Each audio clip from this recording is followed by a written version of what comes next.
All right, so following that, of course, we're going to just be unpacking what this week's testimonies provided. For that, we're going to be joined by security strategist Andy Mashaile. Andy, good afternoon. Thanks for joining us at this hour and weighing in. My sister, good afternoon to you and the production team and all at home. Thank you so much, Andy. This week, nothing short of, more damning revelations emerging. And we started drilling into the question of who knew what, when, and also why no decisive action was taken. So from what we've heard this week, what's your takeaway from Behari's testimony? Let's start there. I was very disappointed when I listened to Advocate Kemi Behari. He could not answer a simple question, who cleared Julius Mkhwanazi? And he was clutching at straws, trying to deflect questions, evading questions. And ultimately, the commissioners had to tear him apart, and he was forced to admit under serious pressure from the chairperson's benches. And I think him having had brought out the names of DJ Sbu and TK Nziza as some of the people who benefited from the 100 million was one of those tactics in the strategy arsenal where he had pulled out what he thought would be the best to deflect from really going into details. I think Ekurhuleni EMPD has a serious question to answer in their systemic weaknesses, particularly the people from human resources being backed up by the legal department. I mean, if your successes depends on external successes, as EMPD, if you open a DR is a disciplinary register. When you open up a DR against an individual, you are either looking for misconduct or for some conduct that can get that particular person to be disciplined, ultimately suspended, ultimately dismissed.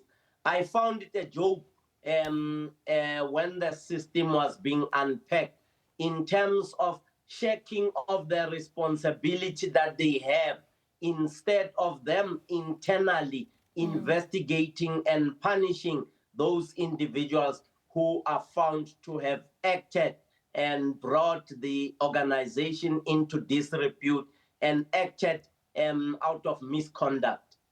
You know, and Andy, just to your point, I mean, obviously, we're trying to ascertain the legal barriers that's hindered progress, action against these implicated officials back then when the report was available. So we're looking at whether it's institutional, whether it's political, whether it's procedural as well, because the IPRID report found that Mkhwanazi allegedly acted unlawfully with full intent of corruption, and that was in relation to the blue lights installed on vehicles linked to Vusimuzi Madlanga, and that he was only suspended, as we saw, during the Madlanga Commission process. And so from your perspective, what does this delay then say about the internal accountability systems that you've alluded to? It tells both you and I and the viewer that the people who are running the system do not have a sense of what it means to be accountable.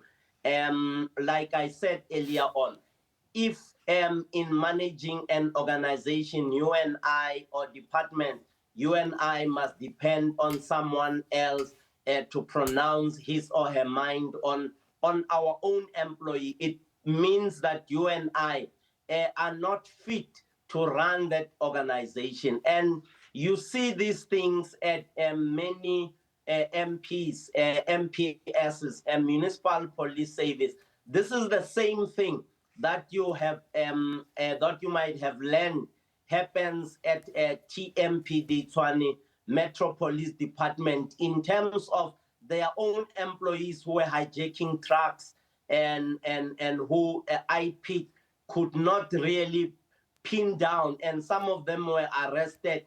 I am bringing TMPD and its shenanigans to do a comparative analysis to say municipal police departments have a serious weaknesses in terms of accountability and in terms of upholding the process of law and order and preventing and combating and detecting criminality that would harm the reputation as well as the resources of the municipality, in this case, EMPD.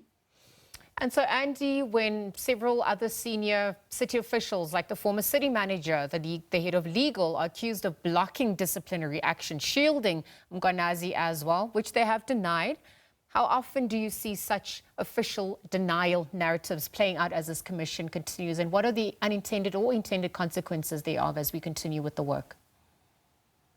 In my research, as a strategist or a security strategist, I do extensive research on various issues and matters.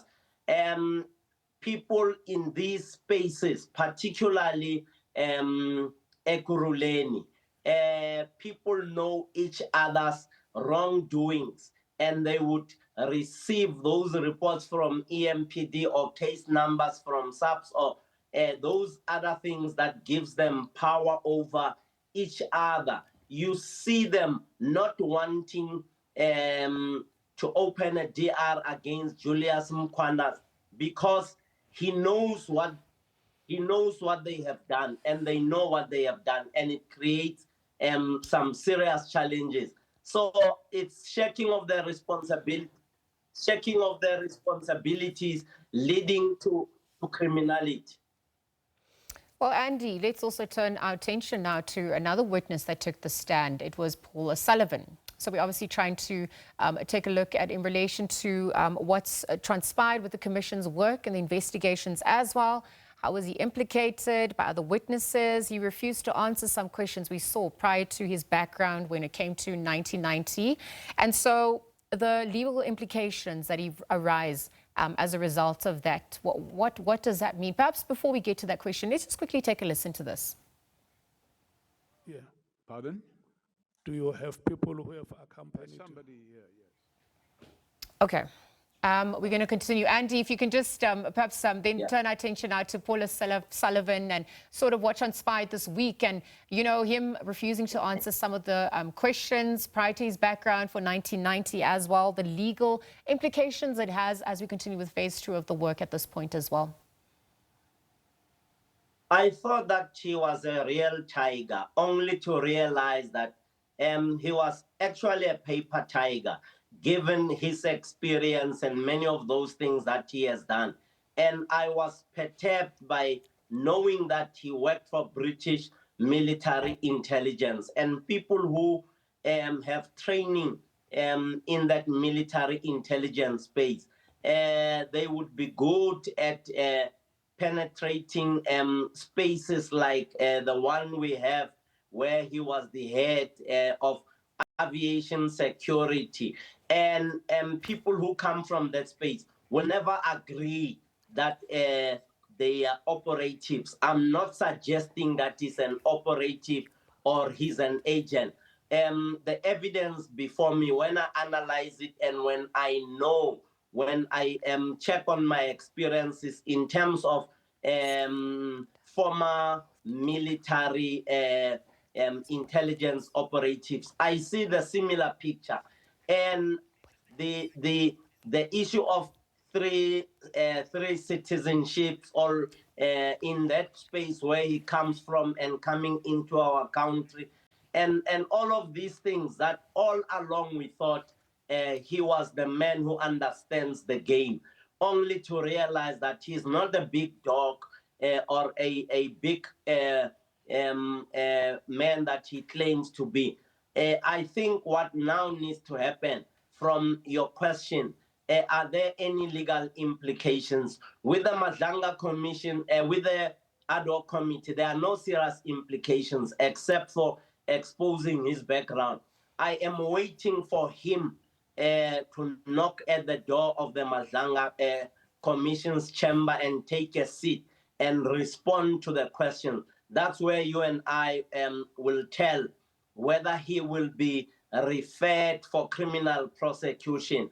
I am definitely certain that in the next report of the Madlanga Commission, some people like him will be in that report, given the interference, given defeating the ends of justice, amongst other things that we have seen coming out of his testimony, even though the ad hoc committee does not have the legal power or authority to can say here where you were defeating the ends of justice. I'm sure same testimony at Madlanga will expose him to the three wise people in that room tearing his jackets apart. Because, Andy, it is about the claim security concerns, how the Commission balances that with obviously the ability to provide